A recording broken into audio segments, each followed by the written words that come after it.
Hello everyone, good morning. Back again to our podcast agenda today with me, Fahrul Novrian, and with me we have now Professor Surajit Masumdar from Jawaharlal Nehru University. Welcome, Prof, to our Thank podcast you. room. Thank you. Good Okay. morning. We are very honored to have Professor Surajit in our event because last week we have Jessica, Jakarta Economic Sustainability International Conference Agenda. And Professor Surajit was one of the speaker in that conference.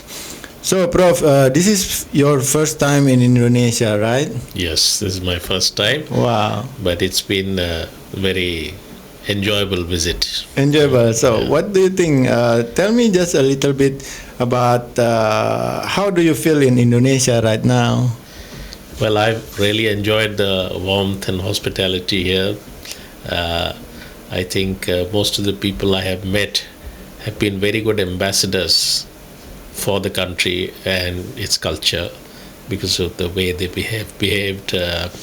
It's been very nice to interact with people, and also because there are so many similarities that one sees between India and Indonesia. So while there are differences, there are also one can kind of enjoy those differences better because there are also so many shared things, so many similarities in our cultures and the way we as people are.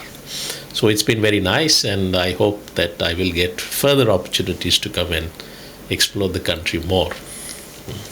Okay, Prof. That is very great and very good news, I suppose. And we hope that this is not, of course, not the last time.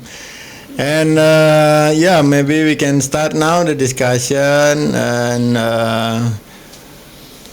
we try to be relaxed with simple questions, but I believe that the answer will be not simple.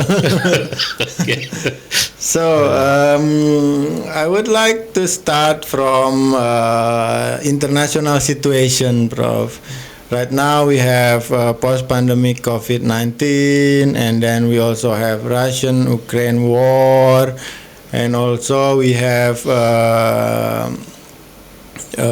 we know that India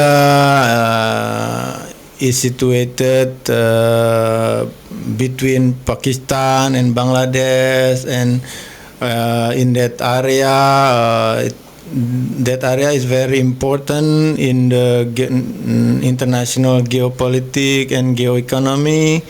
So we also know that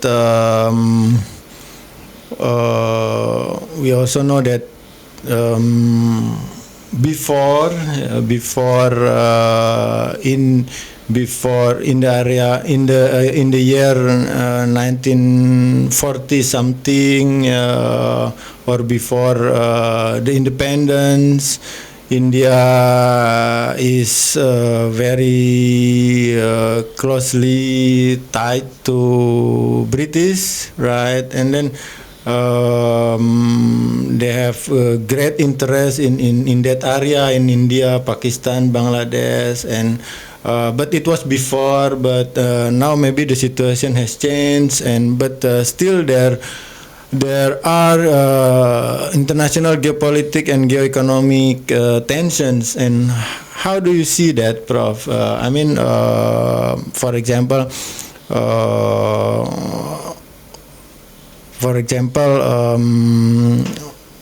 do they? British. Are they still have interest in India in that area? And how do you see post-pandemic 19 period, and then Russian-Ukraine war can be linked to that area? Okay, Prof. Well, I would say that India's independence from British rule after 200 years of foreign rule was one important component of a larger historical process of significant change in the world, both politically as well as economically. several countries, including Indonesia, were part of that process of what we call decolonization. But that transition opened up opportunities for development of these countries like India and Indonesia, which had, in a sense, kind of become economically backward in the colonial era. But it didn't necessarily mean that a very equal world economic order had come into being. When we look at the reality today, so many years down the line, it is still true that the world economy and the world political and economic order do still reflect a great degree of inequality. And countries like India and Indonesia still are on the wrong side of that particular divide. But at the same time, there have been important changes. And in the last 30 years, the process of globalization that we have seen, I see the current world as one in which is both divided as well as unequal. And inequalities exist between countries, inequality exists within countries. During the period of globalization, in general, inequalities have increased. And some of these processes or some of these conditions are the legacy of the past. Some of them have been particularly exacerbated by the processes of globalization. And I see the current kind of situation in the world economy as one in which globalization, in a sense, is imploding from within itself. The world order as we knew it, economically, politically, for the last 30 years, that is changing with significant disruptive effects on the world economy. And we still do not know what the new world will be like, and we still do not know when a new kind of world situation will stabilize. At the moment, the conditions are politically and economically highly unstable. So when would a new stability of the world emerge, and what would be its nature? About that, there is extreme uncertainty. In such conditions, countries like ours, which have still a large development deficit to overcome, we are still developing economies with still a long way to go to improve the conditions of our people and to bring it at par with the more advanced nations of the world. So for countries like ours, it is a difficult situation because on the one hand, we still have limited ability to influence. Even a big country like India, Indonesia is also one of the larger developing countries in the world. Each one of us on our own have a somewhat limited ability to influence the way the world goes. But perhaps we have more opportunity through cooperation and collaboration between developing countries to shape a new world order in which the existing divisions and inequalities will be addressed, and a more kind of democratic and equal world order will take shape. To this is also linked, of course, the processes of democratization within our own societies and countries, and addressing the great inequalities that have existed and also increased in our own societies. That's also some of the things I think we will need to be addressing in this process. So it's a challenging time for developing countries like India and Indonesia. But like all challenging times, these are also times in which it's possible to think beyond the normal routine ways. And I hope that our countries will be able to, and their political leaderships will be able to, think beyond the normal, recognize that the world is changing and changing in important ways, and intervene in that process such that the change is productive rather than destructive. Okay. Wow, it's a very interesting and inspiring answer, Prof. You have mentioned about beyond routines Yeah, I think that are what we need now. And I would like to narrow a little bit the question only between India and Indonesia. What do you think? Because before we were very close. Yeah, we have Asian African Conference, and India is very close with Sukarno, right? Indonesia, and do you think now we are still? I don't know. Do you think we are still close now? And what collaboration that maybe we can we can plan in the future, so that it can contribute to world economy that now experiencing transformation, as you have mentioned.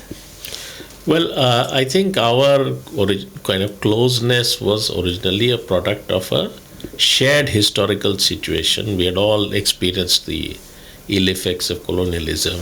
We all urged and aspired for a better world for our own people and for greater equality in the world between countries and nations. So that was the original basis for the closeness of countries like Indonesia and India. Unfortunately, I think in the period of globalization, there has been a kind of within the developing countries some divisions because of the fact that globalization, in a sense, in an unequal world, forced several countries to be in some kind of competitive relationship with each other.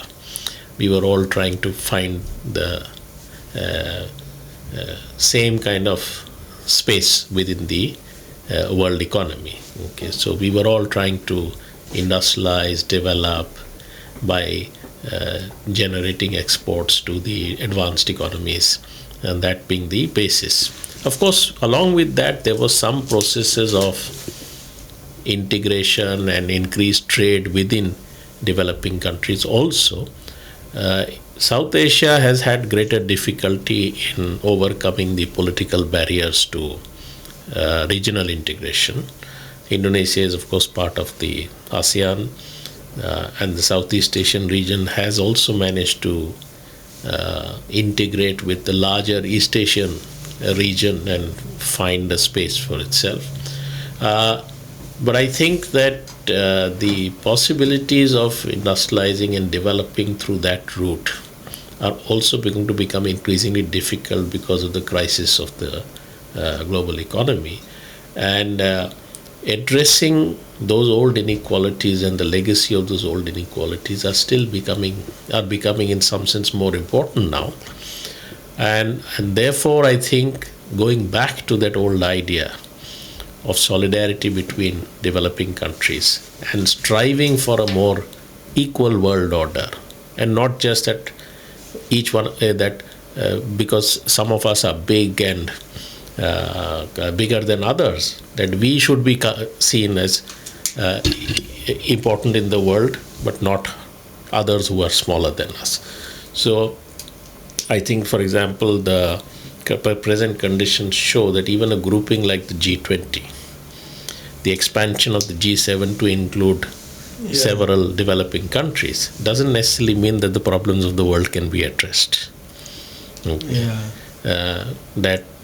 A few countries, big countries in the developing world, simply giving them some importance or a position on the table doesn't mean that the problems of the world are going to be solved.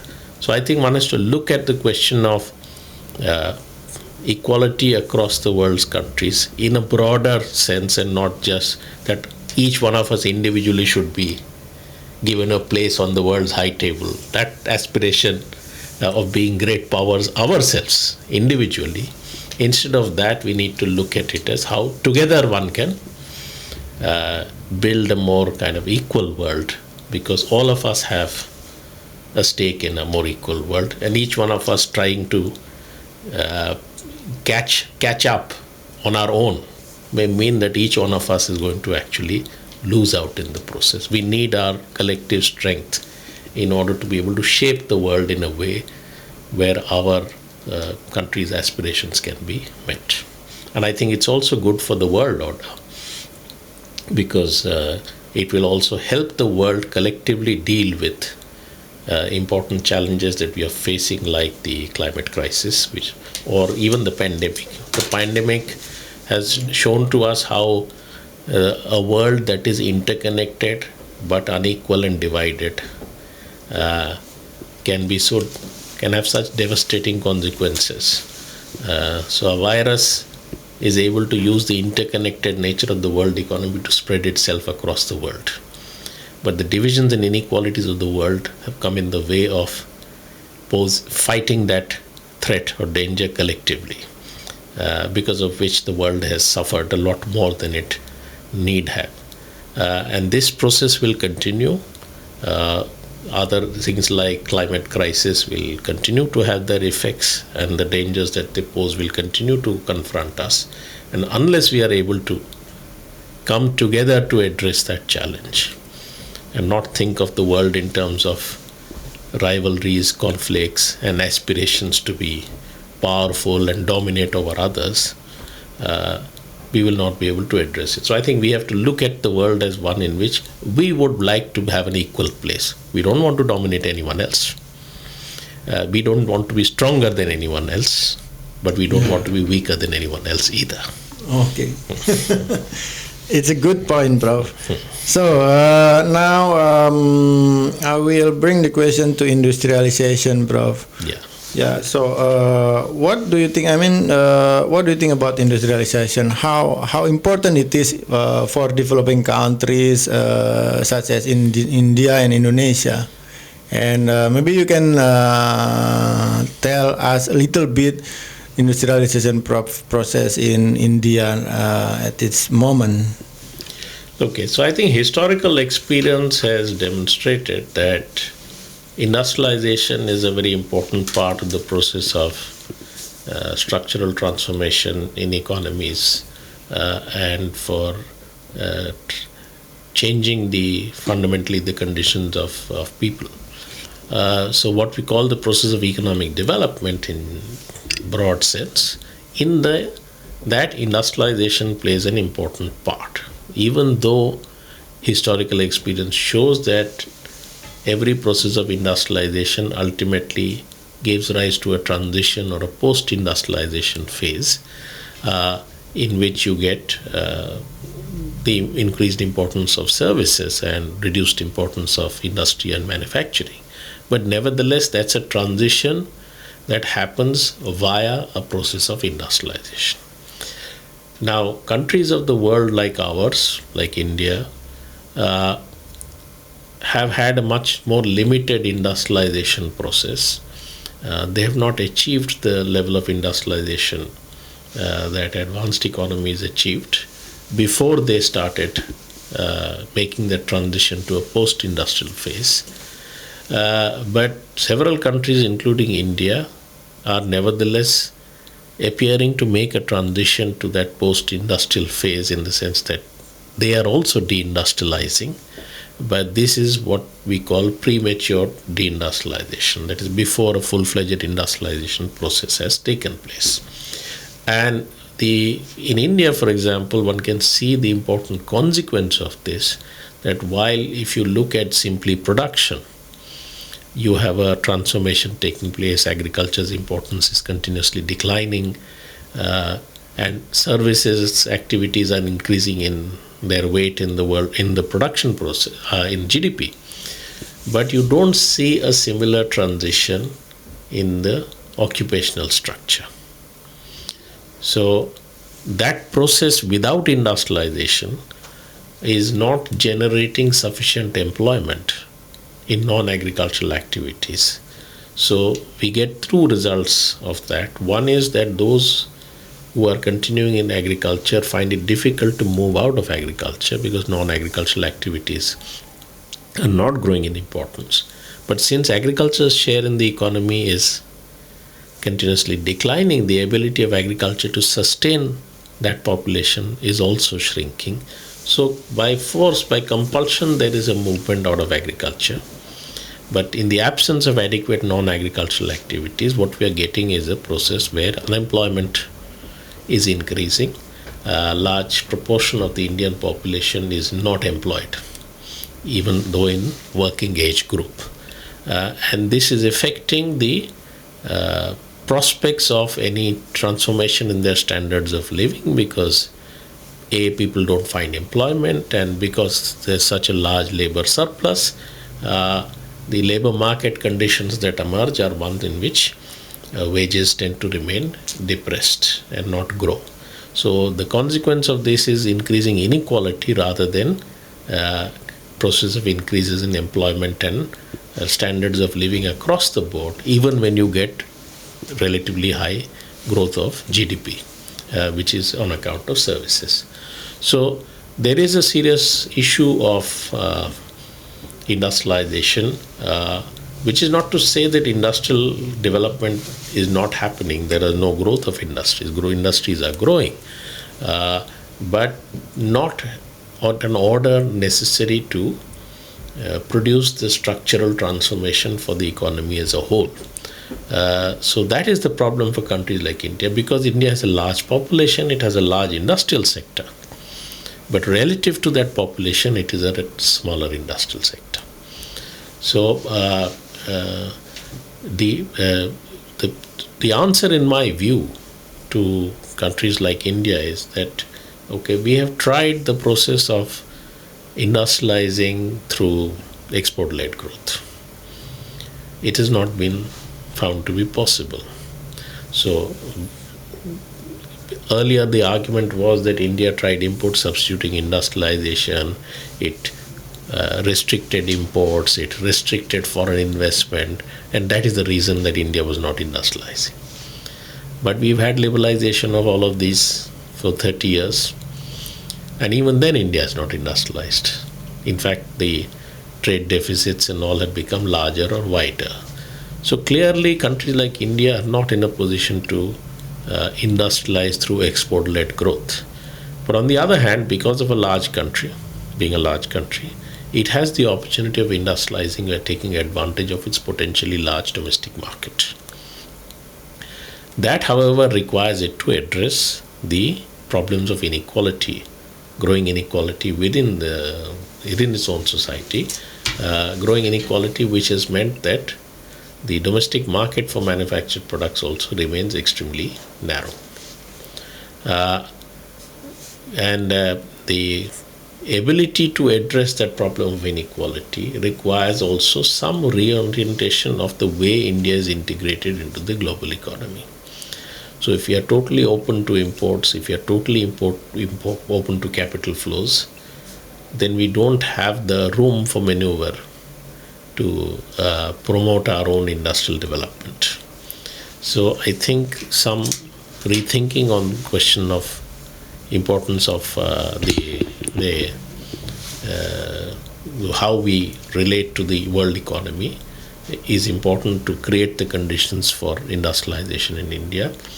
It's also important to rethink the role of the public sector and private capital. That the public sector has an important role to play in the process of industrialization, and excessive emphasis on privatization in the last 30 years or so comes in the way of development of certain key sectors of the economy, which are important for the process of industrialization. So I think that is another area where rethinking is required. And of course, we have to think of all of this in the context of the problem of the climate, because we don't have the freedom to industrialize in the way that the earlier industrialized countries did. They polluted the world, emitted carbon. We don't have that same degree of freedom. So, and we need to therefore think about how we are going to be more self-sufficient in our technological capabilities also. Excessive dependence on the advanced economies for technology also reduces our room for maneuver in terms of our own policy. So emphasis on greater degree of technological self-reliance, maybe through cooperation between several different developing countries, that we collaborate between different developing countries, make use of each other's markets, each other's resources, each other's capacities, to chart a somewhat autonomous process of industrialization, different from what the advanced world simply offers us as opportunities. Okay, Prof. Thank you for your answer. And this will be my last questions, Prof. We now the world, as you know, facing digitalization, right? So, what do you think about digitalization now, and how successfully developing countries have already adopted this issue in its industrial policy? Well, I think the issue of digitalization is very similar to other issues that we confront. Digitalization, automation, all these processes certainly can help, provided they are used in the appropriate way. One approach is to use all of these to augment our capacities to develop. And the other is where we use these essentially at the expense of providing livelihood and employment opportunities to our own people. The two are different. One is you use it to augment your capacities to develop, create opportunities for your own people to advance economically and in other senses. And the other is where you basically use digitalization and technological development to aggravate the already existing massive problem of unemployment and underemployment that afflicts our economies. So I think still tend to use it in the second sense. And part of the rethinking and the question of technological self-reliance involves also thinking about how to use these. I am not at all of the opinion that we should reject technological developments, technological advances. Rather, we should think differently about how we use them to increase our capacities to develop, rather than using it in them in a negative way, which was aggravating our developmental problems. Okay. Thank you very much, Professor Surajit Masumdar from Jawaharlal Nehru University, for already being with us, sharing his perspective and knowledge that is very inspiring and also very useful for our not only in our academic area but also in our non-academic area. Thank you very much for having me here and for giving me this opportunity to share some thoughts, which I hope will help to promote greater dialogue and discussion amongst all of us who are all concerned in thinking about the world and the state or situation of our own countries within it. Okay, Prof. Thank you very much for the nice talking. And very inspiring. And we have learned from Professor Surajit that we have to rethinking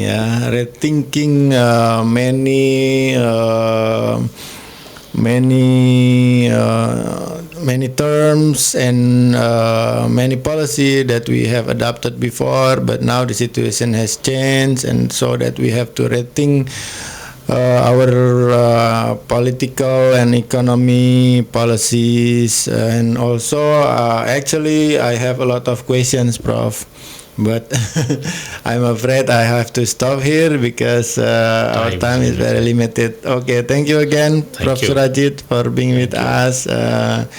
Okay, everyone, see you in our next agenda. Bye-bye.